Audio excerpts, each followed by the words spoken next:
अगर आप इस क्वेश्चन पे ध्यान दो ना, they do not fall into any category, ये कोई सीक्वेंस ही नहीं। इसमें ये दो तो फिर भी बहुत सारे लोग जज कर लेते हैं, यहाँ पे थोड़ा सा प्रॉब्लम होती है। Telescopic is always favourite topic for IITs।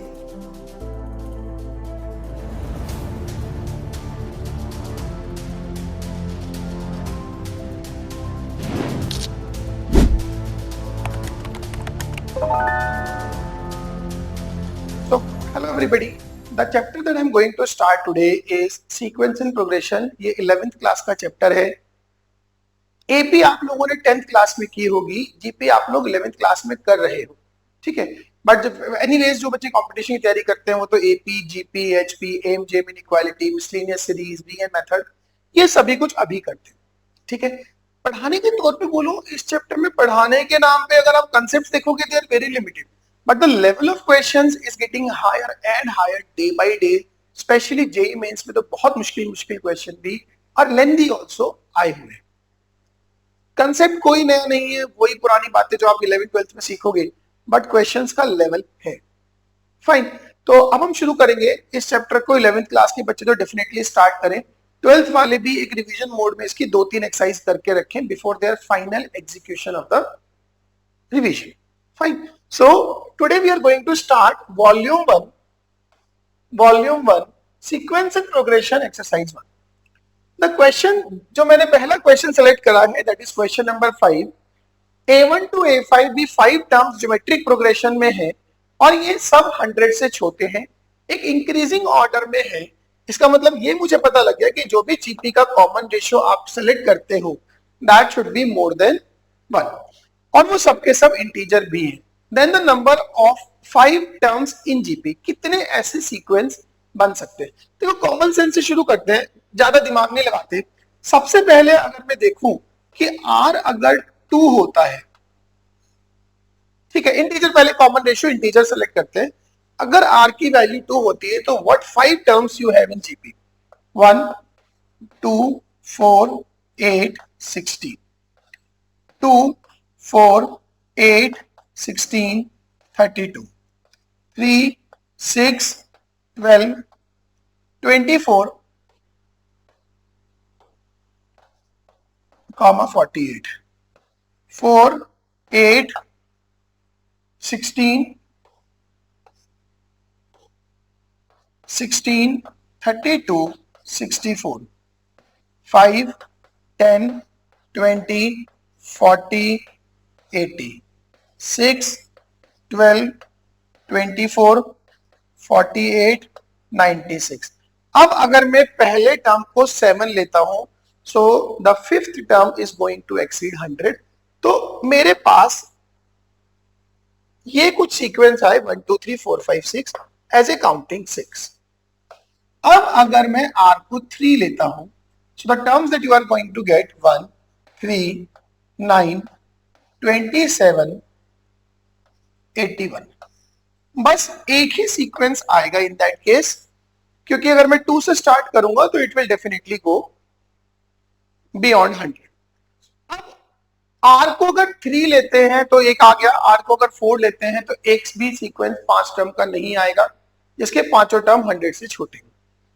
अब आप बोलोगे सर फ्रैक्शन की पॉसिबिलिटी भी तो है, फ्रैक्शन तो नहीं कहूंगा, मतलब एक A/B टाइप का कॉमन रेशियो, ठीक है।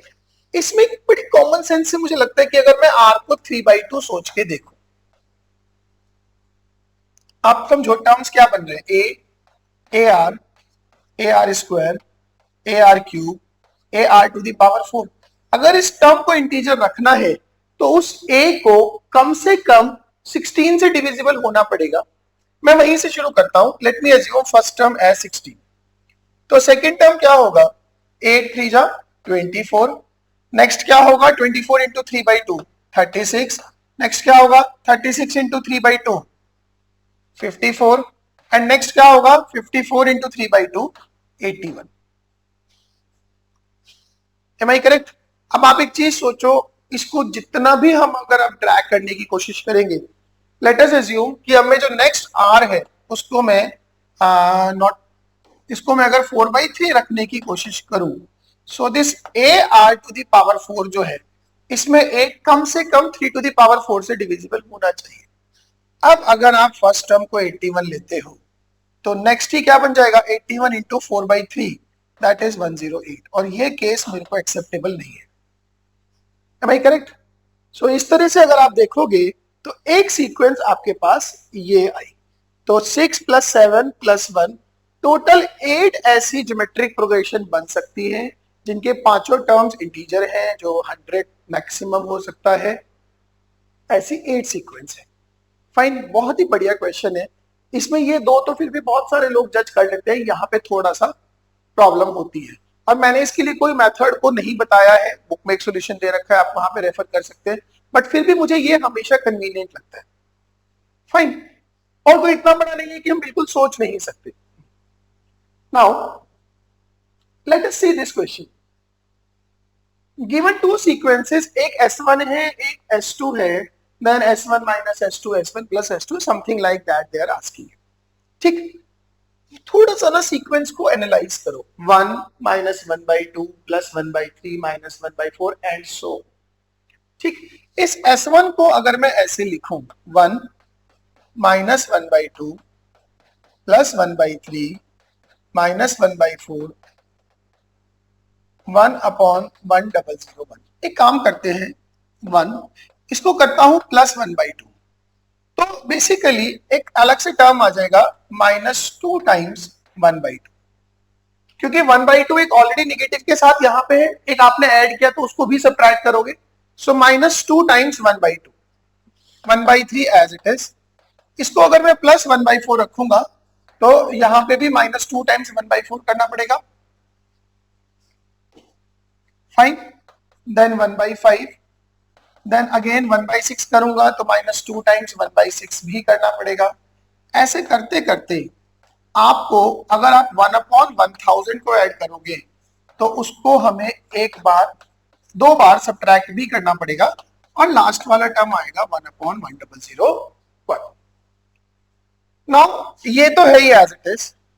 अगर मैं इन पे ध्यान दूं, क्या सब्ट्रैक्ट हो रहा है basically, isn't it with negative sign, 1 + 1/2 + 1/3 से लेके 1/500 तक। दैट मीन्स इस सीक्वेंस से 1, 1/2, 1/3 से 1/500 तक के टर्म कैंसिल हो जाएंगे। क्या बचेगा, 1/501 + 1/502 + 1/503 एंड सो ऑन 1/1001। ये बचेगा, और यही आपका S2 उसने दिया। So that means S1 is equals to X2। अगर आप इस क्वेश्चन पे ध्यान दो ना, they do not fall into any category, ये कोई सीक्वेंस ही नहीं। और जेई में इस तरह के क्वेश्चन भरे हुए जिसमें एनालिसिस करना है, क्वेश्चन को ऑब्जर्व करना है, एनालाइज करना है और सिंप्लीफाई करना है। कोई सीक्वेंस APGP HP नाम से यहाँ पे कोई सीक्वेंस नहीं है। फाइन, तो this is it. Now if I go this third question, telescopic is always a favorite topic for IITs, चाहे वो इनवर्स ट्रिग्नोमेट्रिक में पूछें, चाहे ट्रिग्नोमेट्री में पूछें, चाहे सीक्वेंस प्रोग्रेशन में पूछें, पूछते ही रहते हैं। तो एक सीरीज है जिसके nth टर्म आपको दिया हुआ है, दैट इज n/4n⁴ + 1। ये जो डिनोमिनेटर है ना, ये एक इंपॉर्टेंट पार्ट है। अगर हमें ये फैक्टराइज करना आता है या अगर हमें इसके फैक्टर्स पता है तो ये क्वेश्चन 5 सेकंड का है। तो डिनोमिनेटर क्या है, 4n⁴ + 1। मैं ना इसमें 4n² ऐड करता हूं, 4n² सब्ट्रैक्ट करता हूं, तो ये बन गया 2n² + 1 का whole square minus 2n whole square. Yes और no? So this comes out to be 2n² - 2n + 1 into 2n² + 2n + 1। इन दोनों को यहां पे डिनोमिनेटर में रख दो, ये इंपॉर्टेंट है, ठीक है ना। सिमिलरली आपको अगर याद हो तो x⁴ + 4 के फैक्टर भी आपको बेसिक मैथ्स में शुरू से याद करने के लिए बोले होंगे और सिखाए जरूर होंगे, ठीक है ना। इसमें भी हम क्या करते हैं, x⁴ प्लस 4x² प्लस 4 और माइनस 4x² करेंगे और सेम मेथड को अप्लाई करेंगे। तो ये क्या बन गया, 2n² minus 2n plus 1, 2n² plus 2n plus 1 और न्यूमरेटर में इनका डिफरेंस क्रिएट कर दिया। तो 2n² plus 2n plus 1 minus of 2n² minus 2n plus 1। अब देखो सब कुछ सेटल्ड है, बस न्यूमरेटर में एक एक्स्ट्रा 4 आ गया। आपको तो 4 से आपको डिवाइड भी करना पड़ेगा to make the balance. So it comes out to be 1/4 times 1 upon, अगर मैं इसको स्प्लिट करूंगा तो 2n² minus 2n plus 1 minus 1 upon 2n² plus 2n plus 1। Fine, अब आप n को 1 2 3 4 वेरी कराओ। Now they are varying n from 1 to infinite. Now अगर मैं n को 1 डालता हूं, it is 1/4 times 1/1 minus 1 upon 4, sorry 1/5। n को 2 डालूंगा, t2 इज 1/4 टाइम्स 1/4 टू जा 8 minus 4 4 plus 1 1/5 minus 1 upon 8 plus 1 9 and 4 13। ऐसे ही t3 हम डालेंगे तो इट इज 1/4 टाइम्स, तो 3 3 जा 9 2 जा 18 plus 1 19 minus 6 1/13 minus 1 upon 18 and 6 24 and 1 25 and so on so fourth. And if you analyse, ये कटने का पैटर्न है, दिख रहा है। सो इसके n टर्म्स का जो सम आ जाएगा that would be 1/4 times 1 minus 1 upon tn का लास्ट वाला, that is 2n² plus 2n plus 1। तो अगर मैं sum up to infinite terms पूछूंगा तो ये आंसर आ जाएगा 1/4, because in that case this will go 0। मैं करेक्ट? तो एक सिंपल क्वेश्चन है, टेलीस्कोपी का क्वेश्चन है, और इसका जो की है वो ये factor, that is this factorisation. Fine, चलिए नाउ एक क्वेश्चन जो मैंने नेक्स्ट उठाया है that is 24। If in an AP the ratio of the sum of first mn terms to the sum of first m terms is independent of m, independent of what? m। तो a और d में relation पूछ रहे हैं। ऐसा question ना JEE में भी पूछ चुके हैं एक बार, स्लाइटली डिफरेंट है, बहुत ज्यादा डिफरेंट नहीं है, ठीक है।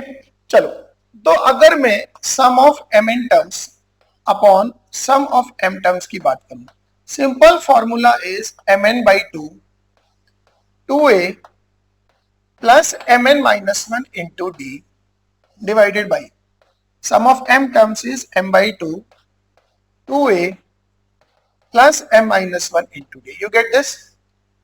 अब m/2 से m/2 कट जाएगा, it will be n times, इसको ऐसे लिख लूं 2a minus d plus m into n into d divided by 2a minus d plus md।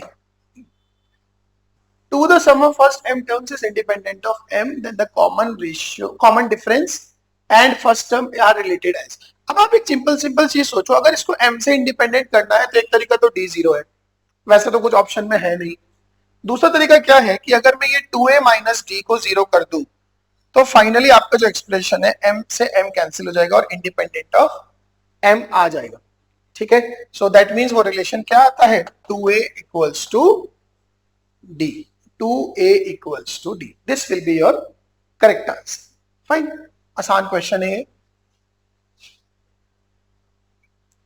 Now ये उन सवालों में एक है जो देखने में ही बंदे को डरा दे। Getting my point? जिसमें देख के आधे प्राण सूख जाए कि हाय ये तो बहुत मुश्किल लिखा हुआ है, बट क्वेश्चन करने में आसान होगा। जैसे देखते हैं, पहले तो इसकी बात करते हैं, क्या हमें ये समझ में आ रहा है क्या लिखा हुआ है? तो आप सोचो एफ आर क्या लिखा हुआ है।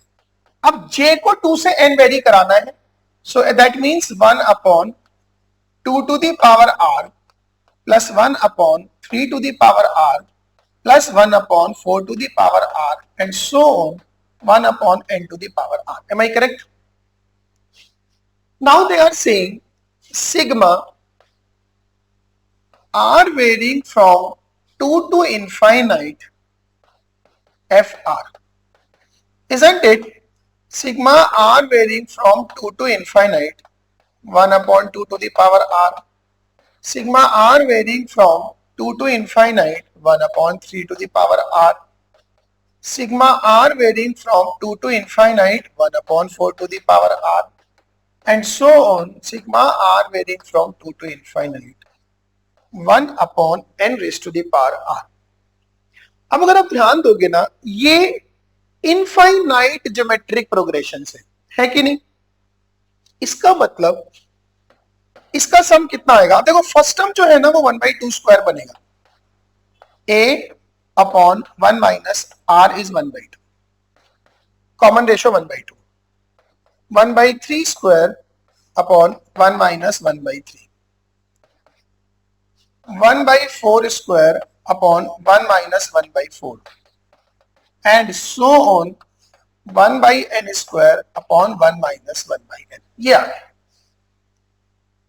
So in that case, अब आप अगर इसको सिंप्लीफाई करोगे, you will get 1 upon 1 into 2 plus 1 upon 2 into 3 plus 1 upon 3 into 4 and so on 1 upon n into n minus 1. ये आ जाएगा. उन्होंने आपसे क्या पूछा है कि up to infinite it is 2012 upon 2013 then the value of n is. यहीं से शुरू कर देता हूं. इसको if I write 2 minus 1 upon 1 2, 3 minus 2 upon 2 3, 4 minus 3 upon 3 4 and so on n minus n minus 1 upon n into n minus 1. मैंने denominator के दोनों टर्म्स का डिफरेंस ऊपर क्रिएट कर दिया. ये भी टेलीस्कोपिक का ही एक पार्ट है. So it is 1 minus 1/2 plus 1/2 minus 1/3 plus 1/3 minus 1/4 and so on 1 upon n minus 1 minus 1/n. अगर ये कैंसिलेशन का पैटर्न देखें, ये कट गए, ये भी gone, this is also gone, this will also be gone by A previous term. Got it? तो क्या बचा अपने पास? So what we are left with 1 minus 1/n. That is n minus 1 upon n. And according to question what they are saying, it is 2012 upon 2013. That's it. तो अगर आप comparison करते हो तो n की वैल्यू कितनी आ जाएगी इसमें? 2013. अब आप सोचो इसमें कितना ज्यादा मसाला है. पहली बात तो उन्होंने क्वेश्चन को ऐसे लिखा कि इट लुक डिफिकल्ट. और पहली बात तो इन्होंने क्वेश्चन को ऐसा लिखा कि इट लुक्स टफ. उसके बाद में उसमें इनफाइनाइट ज्योमेट्रिक प्रोग्रेशन का सम लिखा. वो इनफाइनाइट ज्योमेट्रिक प्रोग्रेशन एक नई सीरीज बन गई टेलीस्कोपिक फॉर्म में. फिर उसको सिंप्लीफाई करके हम अपना आंसर करेंगे. बहुत ही बढ़िया क्वेश्चन है. ऐसे क्वेश्चन से भरा पड़ा है टॉपर्स क्वेश्चन बैंक. अगर आप प्रैक्टिस नहीं कर रहे हो then you are actually missing it. So keep practising. अगली क्लास में एक्सरसाइज 2 के कुछ और क्वेश्चंस को डिस्कस करूंगा. I am selecting 5 questions, but if you are facing difficulty in more questions, hit me up in the comment section. उनको मैं अगले वीडियोस में डिस्कस करने की पूरी कोशिश करूंगा. Fine. Thank you so much. That will be all for today. Thank you.